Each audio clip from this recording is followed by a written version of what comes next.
тамашачыларыбыз, Татарстан Яңа Гасыр каналында сез татарлар тапшыруын карыйсыз. Безнең максат бөтен дөньяга сибелеп яшәүче милләттәшләребезнең тормышын яктырту. Бүген безнең программада Түгәрәк уен фестивале Казанны гөрләтте. Түгәрәк уен фестивале барлык фольклор коллективлары өчен иң мөһим фестивальләрнең берсе. Алишевлар нәселе тарихы. Историю Большой Тюменской области можно рассматривать через историю нашей большой сибирской семьи. Рәссам Исмагыйль Халиулов туына 90 ел. Исмагыйль Халиуловны искә алуны без аның әлеге менә җир хуҗалары дигән картинасы алдында башларга булдык. Тозтүбәдә Карбыз фестивале.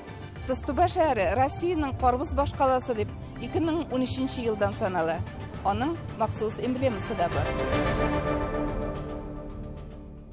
Татарның фольклоры милли гореф-гадәтләребезне чагылдырган күзгә. Төрле ил төбәкләрдә иҗат итүче фольклор төркемнәрне Түгәрәк уен фестивале җыйды. Быел ул Казанда узды.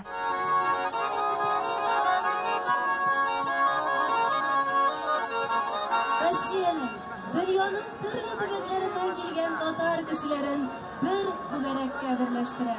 Халык традицияләрен саклау, яңа буыннарга җиткерү өчен Түгәрәк уен елдан-ел киңәйсен, үз орбитасына балалар, яшьләрне дә кертсен иде.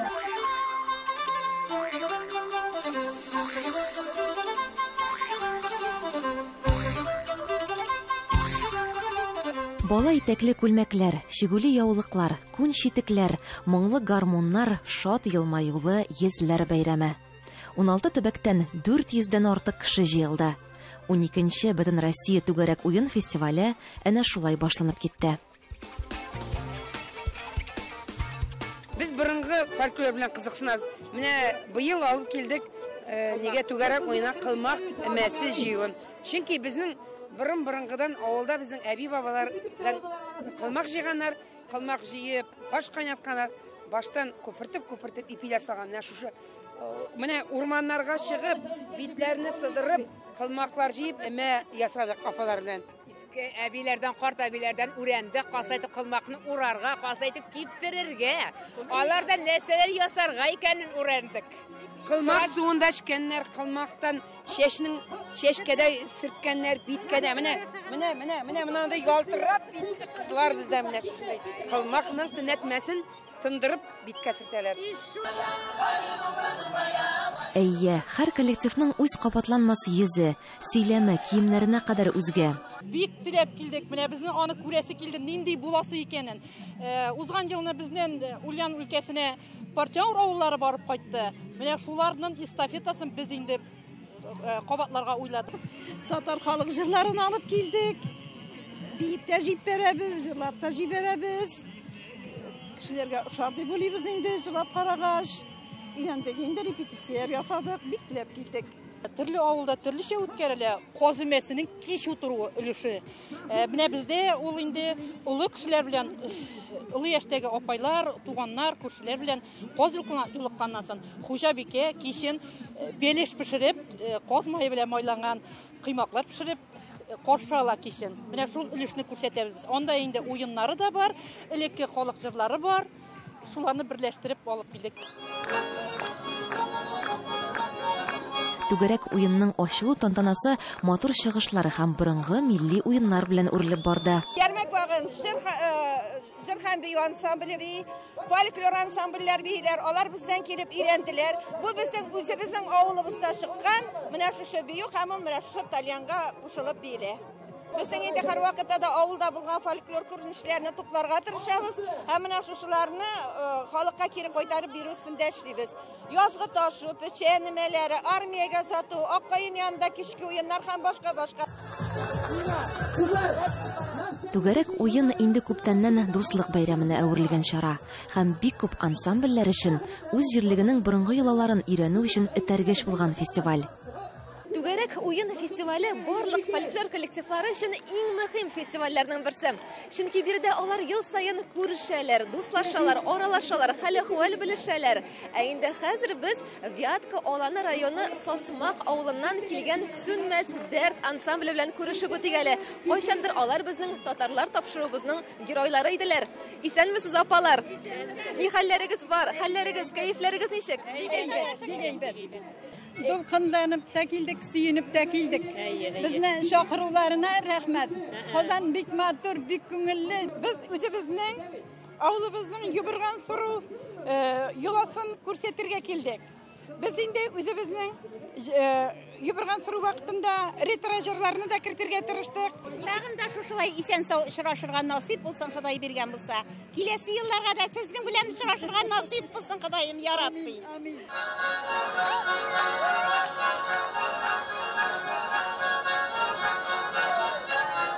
30 август бәйрәм көнендә исә Казан гармуннар моңына күмеләчәк. Казан кирмәненнән алып Бауман урамы буйлап 1000 гармунчы катнашында гармунчылар флешмобы көтелә. Ул 11 сәгатьтә башланып китәчәк. 15 сәгатьтә исә Галискар Камал театры каршында Уйнагыз гармуннар фестиваленең гала концерты оештырылачак. Бу хакта без киләсе тапшыруларыбызда сөйләрбез. Лейсан Хаҗиева, Татарлар, Казан. Бәхетле кешеләр җире. Төмән өлкәсе халкы үз яшәгән урыннарын әнә шулай дип тасвирлый. Себер татары Зөләйха Алишева да әлеге сүзләр белән килешмичә булмый дип әйтә. Аның бәхет сирре рецепты да бар. Алишевларның нәселенең 75 елы Төмән өлкәсе белән тыгыз бәйле. Музей йортлары да бар. Төмән өлкәсе быел үзенең 75 еллыгын билгеләп үтә. Өлкәнең тарихын без Кырынкүл микрорайонында урнашкан шушы авыл йорты аша җиткерербез. Зөләйха Алишева үз гаиләсе тарихын бертөкләп җыя. Нефт төбәге булуга карамастан, Төмән өлкәсенең тарихы белән без Себер татарлары гаиләсе тарихы аша танышырбыз. Историю большой Тюменской области можно рассматривать через историю нашей большой сибирской семьи. Алишевлар гаиләсе тарихы шул заманнарга туры килә. Безнең бүгенге каһарманыбыз Төмән өлкәсенең Вагай районында гади бер Себер татар гаиләсендә туып үсә. 10 балалы гаиләдә ул 4нче бала булып дөньяга килә. Үзенең йорт музеен ул гомер буе тракторчы булып эшләгән әтисенә багышлый. Музейның исеме дә шуннан, ДТ-75. Бу 3 катлы йорт музейда нәсел, өлкә һәм ватан тарихы тупланган. Төмән өлкәсе ил өчен иң авыр булган сугыш елларында 1944 елда оеша. Наш отец, оказывается, был награжден медалью за доблестный труд в годы Великой Отечественной войны. Я не знала. Я плакала сегодня. Ә соңыннан 60 елларда гаилә башлыгы Тимиргали Алишев тракторчы булып эшли. Да, в 58 году он вот выучился на тракториста, и вот его удостоверение, его аттестат. Мне очень приятно смотреть здесь, что одни 4 и 5. И вот, например, трактора 5, сельхозмашины 5. 70 елларда Төмән өлкәсенең төньяк өлешен үзләштерә башлыйлар. Бөтен советлар иленнән Ханты-Мансый һәм Ямал-Ненец бүлгеләренә халык агыла башлый. Алишевлар гаиләсе дә илебезнең нефть һәм газ комплексын төзүдә катнаша. Сейчас вот принято про Тюменскую область говорить край первооткрывателей, да, большой нефти и так далее, так далее. Это все была единая Тюменская область. В 1971 году мы, например, уехали из нашей деревни Ренчики, в которой мы родились и жили, в Нефтеюганск.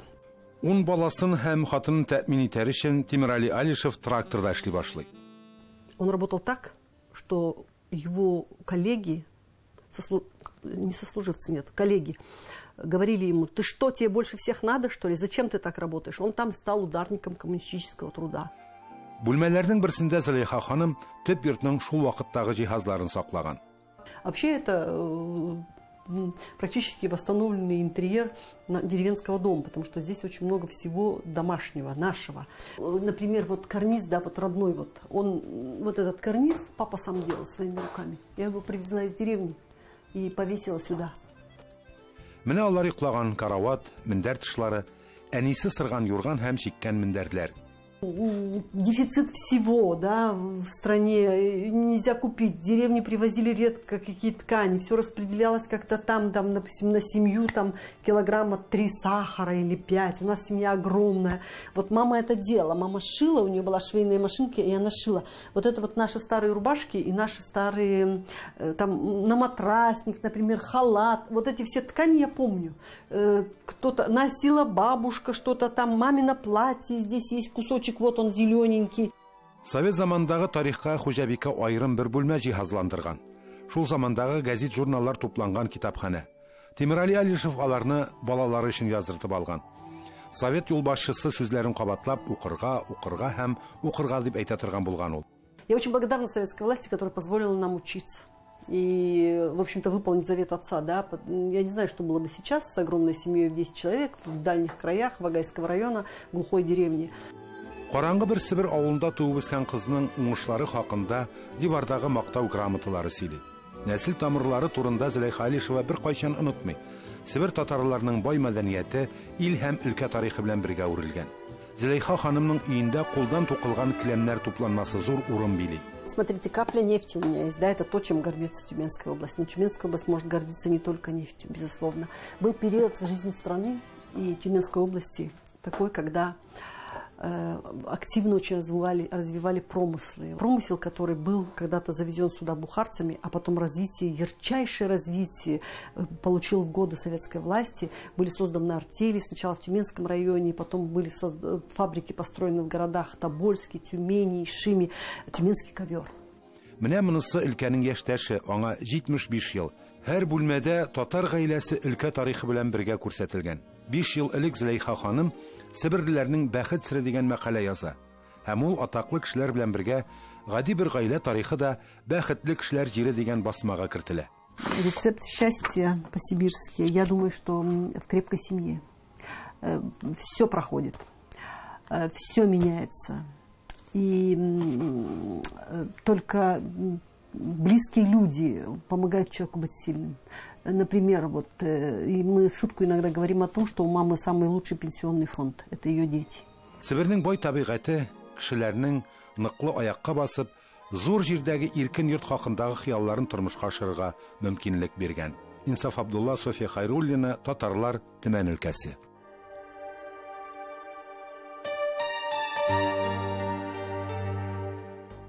Минем шуны әйтәсем килә, мин аны бик еш әйтәм. Туган телеңне белмәү ул бит наданлык билгесе. Без үз телебезне без үзебезне саклап калабыз. Ул бер кемгә дә кирәкми бездән башка. Без күп нәрсәдә үзебез гаепле. Бөтенсендә дә үзебез гаепле. Чөнки татар теле ул гаиләдә. Без үзебез үстерергә тиеш. Патриотларны. Без үзебез тәрбияләргә тиеш үз балаларыбызны. Син балаңа туган тел кирәкми дип әйтәсең икән, син аңларга тиеш. Алдагы тормышта алга таба син өчен җаваплы булачаксың. Аллаһ Тәгалә каршында да, шулай бала каршында да. Чөнки бала синнән, алар бездән акыллырак булыр. Алга таба алар бездән сорарлар, ничәпсең мин туган телемне белмим дип. Һәм иң авыр сорау шушы булачак. Һәм иң авыр сорау шушы булачак. Шуңа күрә әти-әниләргә уйларга кирәк. Уку, белем алу, ул бер кешене дә надан калдырганы да, хәерчи иткәне дә, мискин иткәне дә юк. Барысы да безнең кулда, без үзебез аның өчен җаваплы. Без үзебез өйрәтергә тиеш, без үзебез тырышырга тиеш. Бездән башка бер кемгә дә кирәкми һәм кирәк булмаячак. Шуңа күрә без үзебез моны хәл итәргә тиешбез.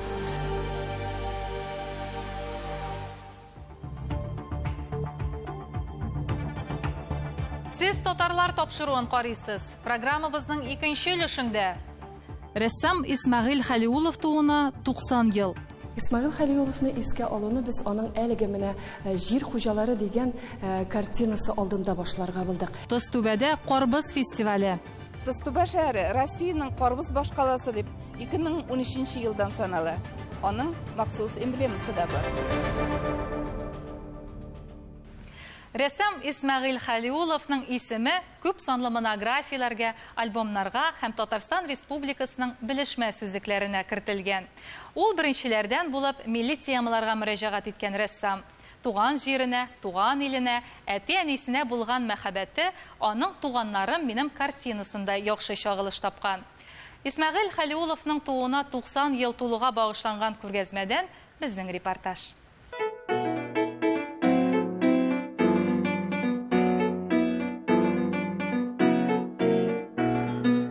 Исмәгыйль Хәлиуловны искә алуны без нәкъ менә аның әлеге картинасы алдында башларга булдык. Әлеге иҗатта аның гаилә төсмере бар дисәк дөрес булыр. Менә әлеге бала образын ул Рафаэль улына карап эшләгән. Дело в том, что я для этой картины ему позировал. Вот там 14-летний мальчишка в Буденновке, это я. Если узнаете, здорово будет. Ну и вообще все работы, вот родные мои за мной картины.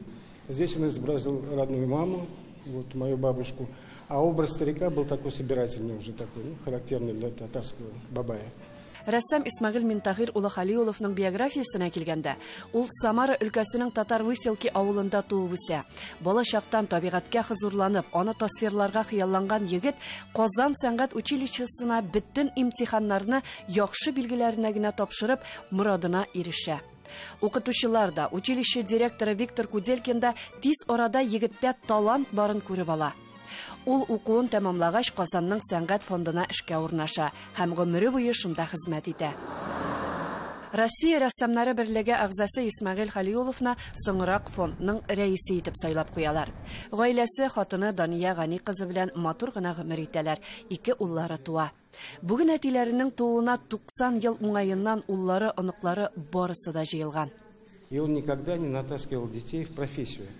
Вот, то есть он говорил, что вторым Хәлиуловым вы не станете, если у вас это есть, это как бы проявится. Но получилось так, что природа на мне в частности отдохнула, поэтому художником я не стал.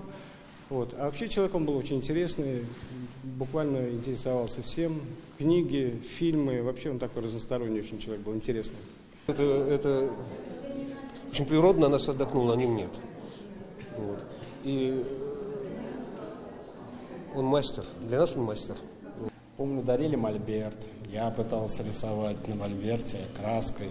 Ну, что-то там, нет, ничего не получалось. Насколько я знаю, Тимур тоже пытался рисовать. Ну, я учился в художественной школе. Да, ну, видишь. Мы его знали другим, когда мы приезжали на кордон, он был совершенно другим человеком. Он был рыбаком, вот, и каждый день утром в 3 часа ночи он выходил, в 9 часов утра приезжал, и потом где-то в 2 часа снова начинался клев, он опять уходил на Волгу. Мы его знали рассказчиком. Әйе, гаиләсе өчен ул яраткан әти, бабай булган. Иҗатта Исмәгыйль Минтахир улы тематик картиналар жанрында эшләргә бик ярата. Шуларның берсе Авыру Тукай янына килгән крестьяннар дип аталганы. Бүген дә Габдулла Тукай музеенда саклана. Соңрак ул тәнкыйтьчеләр, тамашачыларның һәм дусларының игътибарын җәлеп иткән Ленинны беренче мәртәбә кулга алу, отряд китте, җир хуҗалары, беренче бала кебек картиналары белән таныла. Билгеле инде Исмәгыйль абый Хәлиулов ул совет шәрекчесе. Аннан соң әйтергә кирәк, гади генә рәсемнәрдән башлаган рәссам нинди зур юллар үтеп, үзенең сәнгать тупланмаларын, үзенең иҗат тупланмаларын байыта барып, менә шундый дәрәҗәгә җиткән рәссам дип әйтер идем мин. Шул заманның баласы типик, ансыз уже безнең тулысынча хуҗалыгына китереп булмай, шул шор сәнгатен. Бигрәк тә миңа инде якын натюрмортлар, бигрәк тә аны артта миләшләр белән эшләгәннәре, аның илана тегендә аны суганнар белән гымагачлар, алар миңа якын. Менә бу һәр эш ул уже менә тарих инде, менә да, ул онытылмый, менә учебникларда без күрәбез, әти, менә бу первенец. Рәссам беренчеләрдән булып милли темага да мөрәҗәгать итә. Туган җиренә, туган иленә, әти-әнисенә булган мәхәббәте аның туганнарым минем картинасында яхшы чагылыш тапкан. Эшләре халыкны куандыра торган шундый халыкчанлык һәм инде әлбәттә чын профессиональ эшләнгән эшләр. Мин менә гурланып карап йөрим һәм шуннан да менә мин канәгать көткән идем бу күргәзмәне. Ниһаять күргәзмә эшли башлады һәм минемчә бу күргәзмәне дөньяның бөтен төбәгендә күрсәтергә була. Америкада да, Англиядә да, бөтен шәһәрләрдә бу халыкны шаккатыра торган шундый тирән мәгънәле чын зур сәнгать әсәре. Әлеге искиткеч күргәзмә 8 сентябрьгә кадәр дәвам итәчәк. Хөрмәтле тамашачыларыбыз, Казаныбызның иң матур җирендә урнашкан Хәзинә сәнгать галереясына рәхим итегез. Ләйсәнә Сыдырдинова, Татарлар, Казан. Җиләк җимешләрдән ясалган десерт күргәзмәсе, тиз карбызны ашау бәйгесе, иң зур карбыз патшаны сайлау. Оренбург өлкәсе Тозтүбә шәһәрендә Тозтүбә карбызы фестивале узды. Катнашучылар шәхси хуҗалыклар, җирле фермерлар, эшкуарлар. Тозтүбәнең үзендә генә карбызны сату, үстерү белән 6000-нән артык кеше шөгыльләнә. Тулырак Фирүзә Абсалямова. Тозтүбә шәһәре Россиянең карбыз башкаласы дип 2013 елдан санала. Аның махсус эмблемасы да бар. Тозтүбә шатлана. Ул яна Россиянең карбыз башкаласы булуын раслады. Быел җиләк төбәктә 46 000 гектарга чәчелде. Бу илнең абсолют рекорды. Фестивальнең төп геройлары мәйданда, бакчачылар барысы да карбыз киемнәрендә. Һәм моңа аларның хокуклары бар.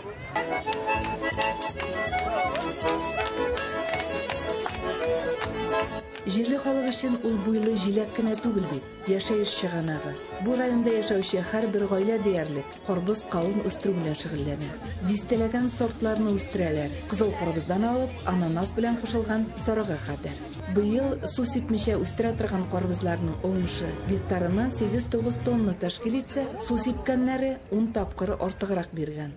Этот арбуз называется Топ-Ган. Он весит килограмм 15-16 килограмм. Но в этом году урожай хороший, очень хороший урожай, 70 тонн с гектара. Икенче елга кадәр карбызны саклау серләре дә бар. Тик ул сентябрьдә өлгерә торган холодок сорты гына була ала. Транспортируем так нежно и закапываем в зерно. В зерно закапываем его, и он хранится у нас до марта, до апреля месяца. Сан буенча милләттәшләребез районда 3нче урында тора. Саф татар авыллары юк. Барысы да катнаш. Төрле авыллардан килгән милләттәшләребез кунакларны татар халык ашлары һәм чәй белән сыйлады. Науляк, Леневка, Буранная дигән, Покровка. Шулай бергә менә шундый подворье ясадык бөтен татарлар җыйнарып, тәмне татар ашларын әзерләдек. Бәйрәмгә карата шигырь дә иҗат иткәннәр. 14 ел бу җиләк шәһәр данын тарата. Татлы файдалы карбызны олы кеше ярата. Тозтүбә каласына бакчачылар җыелган. Алдынгылар бүген бүләк алар җитәкчеләр кулыннан.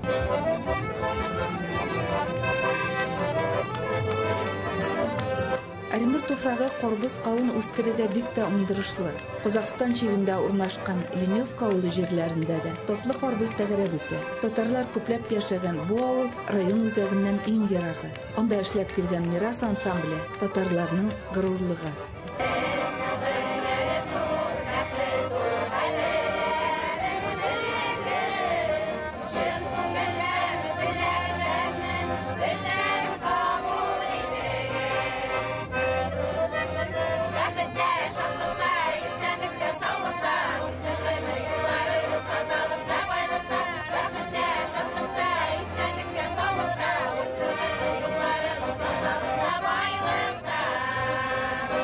Карбыз фестивалендә бәйрәм кунакларын буйлы җиләк белән сыйладылар. Карбыз патшаларны ашау түгел, күтәрү дә кыен. Шулай да батырлар табылды. Карбызны тиз ашау бәйгесендә 6 кеше катнашты. Күпләр 5 минут эчендә 3 килограммнан артык ашый алды. У нас есть победитель, который сегодня ночью не будет спать. Хәер, карбыз тәм-томына түгел, ә иҗатка нигездә. Монда ук карвингта татлы җиләктән чәчәкләр, вазалар, сыннар ясыйлар. Карбызны сәнгать әсәренә әйләндерү өчен 2 сәгать вакыт кирәк. Ә бәйрәм вакытында кешеләр үзләре дә карбызга әйләнәләр. Так как у нас Солилецкий фестиваль арбуза, мы решили, значит, шить себе такие красивые наряды. Колбасам, весом. Фестивальдә карбыз патшаны да сайладылар. Аларны күтәреп үлчәүгә көчле җирле бакчачылар гына сала алды. Берсе генә 19 килограмм. Хәер, бакчачылар бу рекордны җиңәргә ниятли. Карбыз сезоны кызганнан-кыза бара. Оренбург өлкәсенең Тозтүбә шәһәреннән Фирүзә Абсалямова, Татарлар. Тапшыруыбызны шагыйрь Наил Касыйм шигыреннән үзек белән төгәллибез. Нинди матур, гүзәл минем халкым, Кызлар кояш, егетләре ялкын, дәүләт тоткан, хәтер бар канында. Исеме зур, эзле җир шарында. Сау булыгыз.